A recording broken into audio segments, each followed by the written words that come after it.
I've been studied in Australia for 3 years.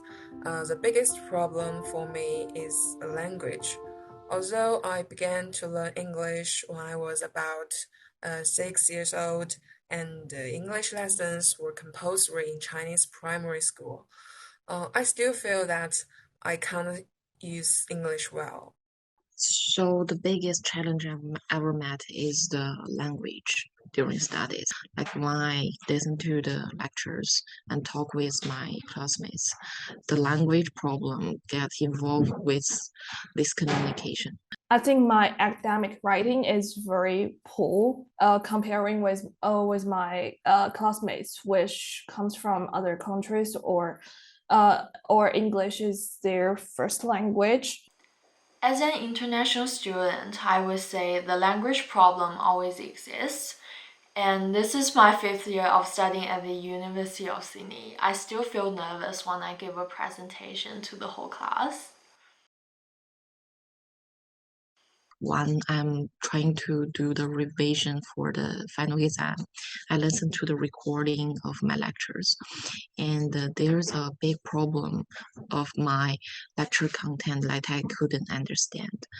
And I try to listen to the recording again and again, but turns out that I still can't get what the lecturer is saying. I think the challenge shows as a writing like the words, how to use the words properly in the academic essay or communicate with other people. In the normal lifetime, I think I can speak. It's very fluency, but as for the situation in the academic studying, I think it's very difficult to express my idea.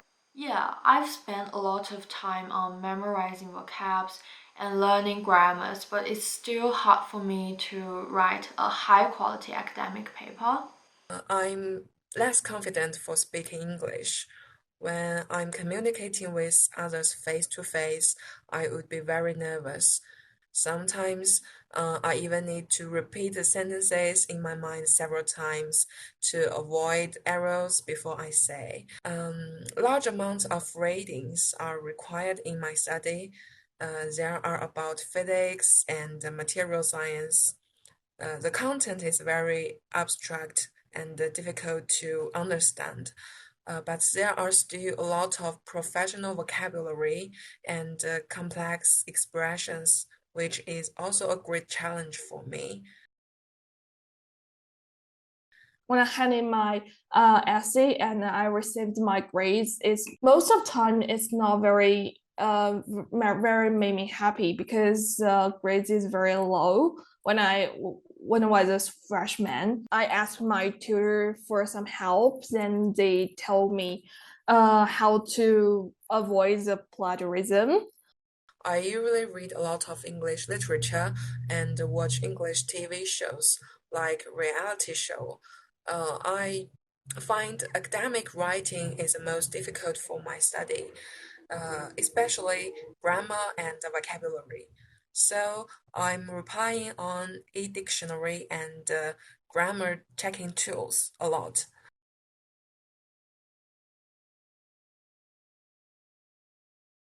But as long as I'm studying, I need to use it. Like I'm writing something, I need to check if my translation is proper.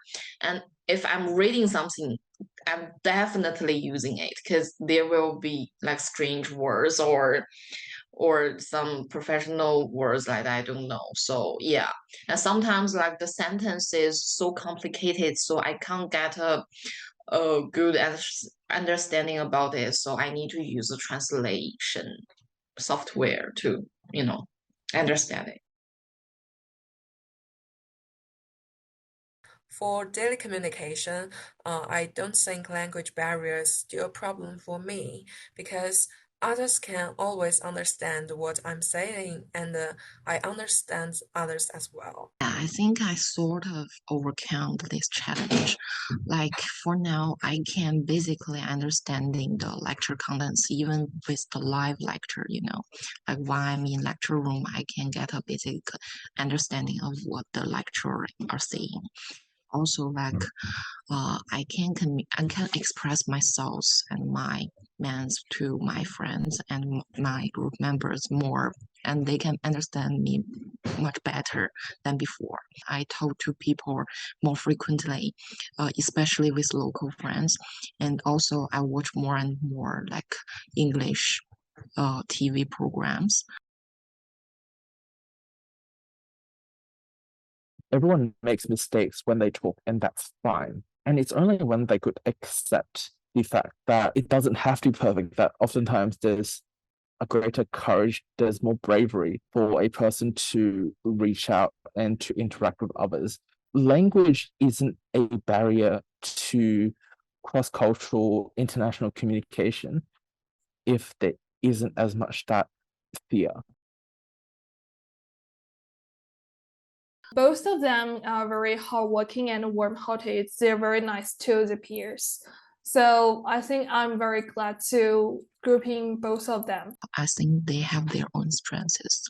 Like for the domestic student, language is the most obvious strength of them, because like when we doing presentation or writing a report, they can give many useful advices about my language problem and help me to get better when doing the presentation or when writing assignments.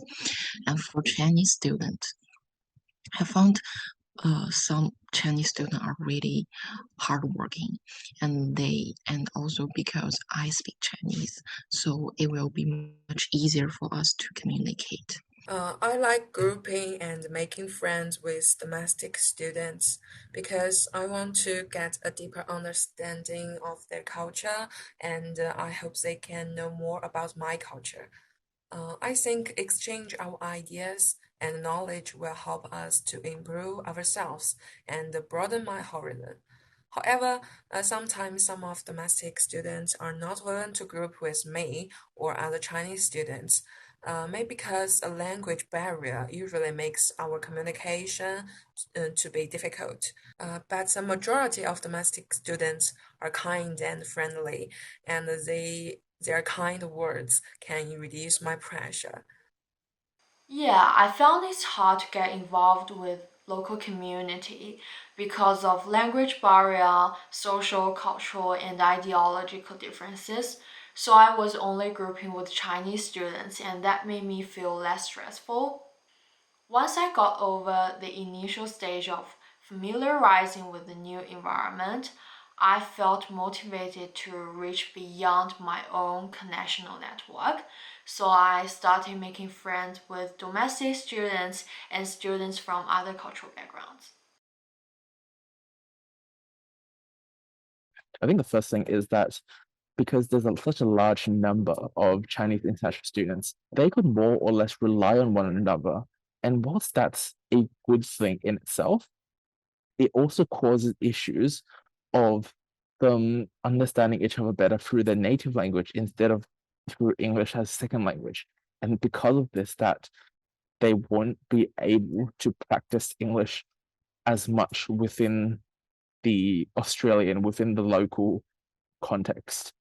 And that would just lead to an issue with communication with domestic students, which would just further push them back into the comfort zone. And that's not good. So at the very least, international students would need to escape their comfort zones and to more interact with local communities, local environment to understand more of the nuances and expression. So I think it's important to establish self-confidence, trust ourselves, and believe we have the ability to overcome the challenges and achieve our goals.